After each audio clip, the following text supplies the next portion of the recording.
Hello दोस्तों, छठ पूजा की मेरे चैनल की ओर से छठ पूजा की मेरे सभी मित्रों को हार्दिक बधाई, हार्दिक शुभकामनाएं। राधे राधे मेरे प्यारे भाइयों बहनों माताओं व बंधुओं।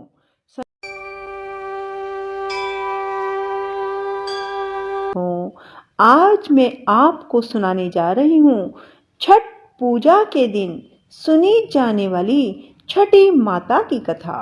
बंधुओं, आप सभी को छठ पर्व की बहुत बहुत शुभकामनाएं। ना भूलें ताकि आपको हमारी आने वाली सभी वीडियोस की जानकारी सबसे पहले हो सके। बंधुओं, छठ पूजा हर साल कार्तिक माह के शुक्ल पक्ष की षष्ठी तिथि को की जाती है। बंधुओं, छठ पूजा 2022 में 28 अक्टूबर शुक्रवार को शुरू हो चुकी है, जो कि 31 अक्टूबर तक चलने वाली है। बंधुओं, इस दिन भगवान सूर्य और छठी माता की पूजा का विधान है। ऐसा माना जाता है कि छठ की पूजा तब तक पूर्ण नहीं होती जब तक इस पावन पर्व की कथा ना सुनी जाए। ऐसे में मैं आपको सुनाने जा रही हूँ छठ पूजा की व्रत कथा। पुराणों के अनुसार एक बार राजा प्रियव्रत हुए जिनके कोई संतान न थी। तब महर्षि कश्यप ने पुत्र प्राप्ति के लिए राजा के यहाँ यज्ञ का आयोजन किया। महर्षि ने यज्ञ आहुति के लिए बनाई गई खीर को प्रियव्रत की पत्नी मालिनी को खाने के लिए कहा। खीर के प्रभाव से राजा और रानी को पुत्र तो हुआ, किंतु वह मृत था। प्रियव्रत पुत्र को लेकर शमशान गए और पुत्र वियोग में प्राण त्यागने लगे। उसी समय भगवान की मानस पुत्री देवसेना प्रकट हुई।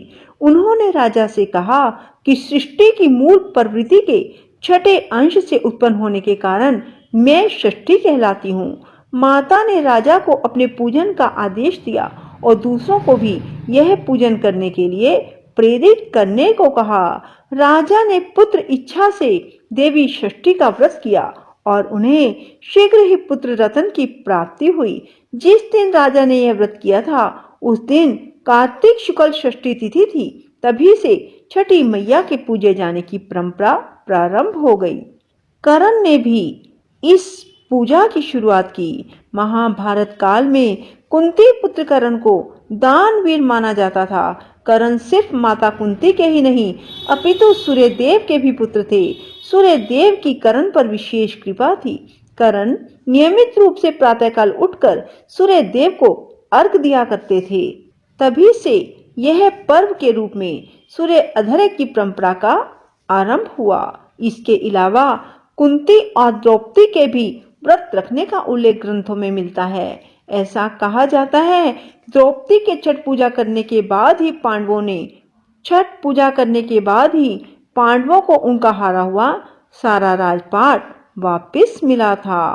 रामायण में भी छठ पूजा का वर्णन मिलता है। दरअसल भगवान राम सूर्यवंशी कुल के राजा थे और उनके आराध्य एवं कुलदेव सूर्यदेव ही थे।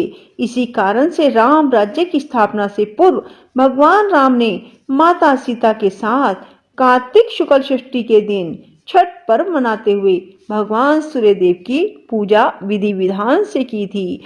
मार्कंडेय पुराण में इस बात का उल्लेख मिलता है कि छठी मैया प्रकृति की अधिष्ठात्री देवी है और इसके साथ ही भगवान सूर्य की बहन भी छठी मैया को संतान सुख, संतान की दीर्घायु और सौभाग्य प्रदान करने वाली माता माना गया है। जब बच्चे के जन्म के छठे दिन उसकी छठी पूजन होता है तब इन्हीं माता का स्मरण किया जाता है। इनकी कृपा से न सिर्फ संतान को हर प्रकार की सुख सुविधा प्राप्त होती है बल्कि उसके जीवन में आने वाले कष्टों का अपने आप ही निवारण हो जाता है। बंधुओं, जो कोई चाहता है कि उनके बच्चों की छठी मैया रक्षा करे, उनके बच्चों का सुख सौभाग्य में वृद्धि हो, तो सूर्य षष्ठी अर्थात छठ पर्व के दिन इस कथा को अवश्य सुने। बंधुओं, यदि आपको हमारी वीडियो पसंद आए तो इसे लाइक करने के साथ साथ शेयर अवश्य करें। धन्यवाद।